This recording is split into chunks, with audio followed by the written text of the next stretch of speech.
Have you ever thought about what your body is saying when you are not speaking at all? Right now, as you listen to my voice, millions of tiny conversations are happening deep inside your cells. These cells are talking to each other using a very complex language. They use signals and shapes to decide when to grow or when to fight a virus or when to heal a scratch on your skin.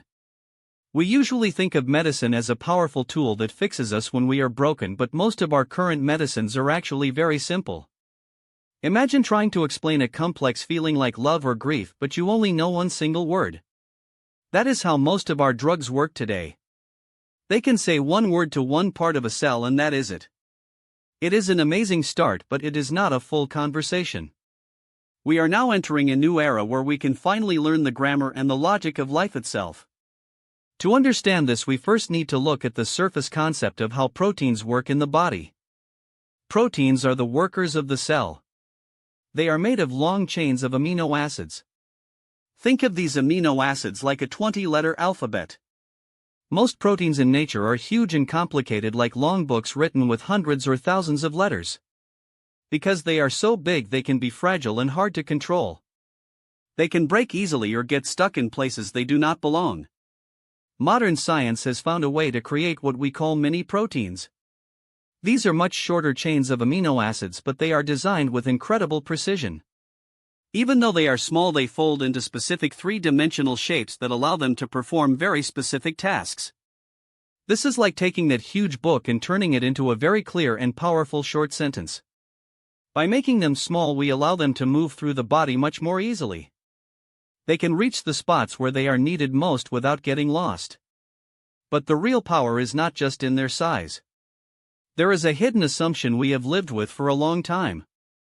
We have assumed that we must find our medicines in nature or by accident.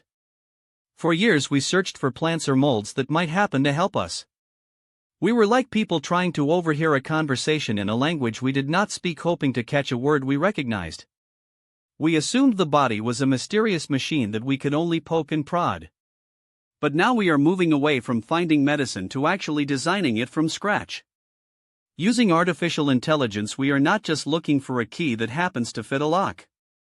We are building the perfect key letter by letter.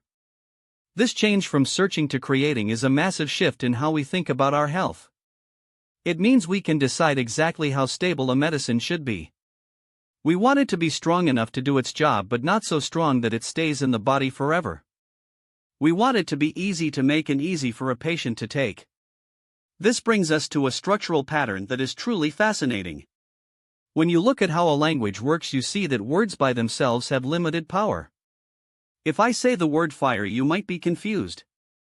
Do I want a campfire or am I warning you of danger? To be clear, I need a sentence. I need to say, please start a small fire for cooking, or please run because the building is on fire. In the same way, many proteins are being linked together to create phrases. This is the grammar of medicine.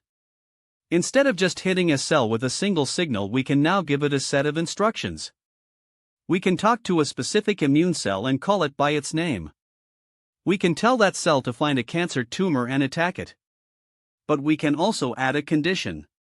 We can tell it to attack the cancer but leave the healthy cells nearby alone.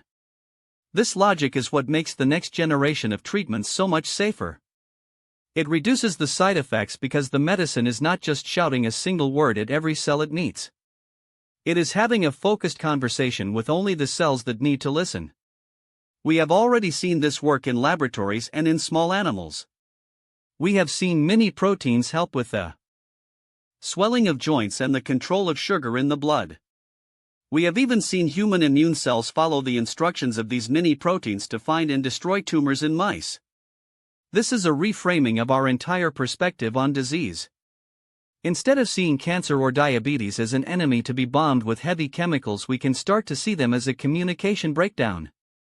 We can treat the illness by joining the conversation and giving the body the right information at the right time. This is a much more gentle and intelligent way to heal. It changes the role of the doctor from someone who fights a war to someone who acts as a translator. Imagine how this might apply to your daily life in the future.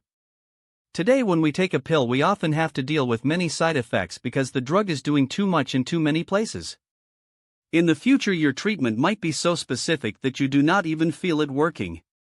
It will be like a quiet whisper to your immune system. You could have a medicine that only turns on when it detects a certain signal in your blood. It would be like a smart home system for your health.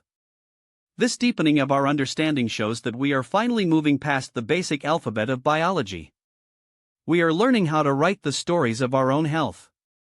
We are planning to bring these treatments to humans very soon, specifically to help with lung cancer.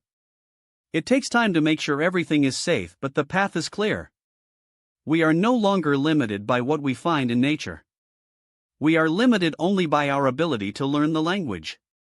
As we become more fluent in how cells talk, we will unlock treatments for diseases that have frustrated us for centuries.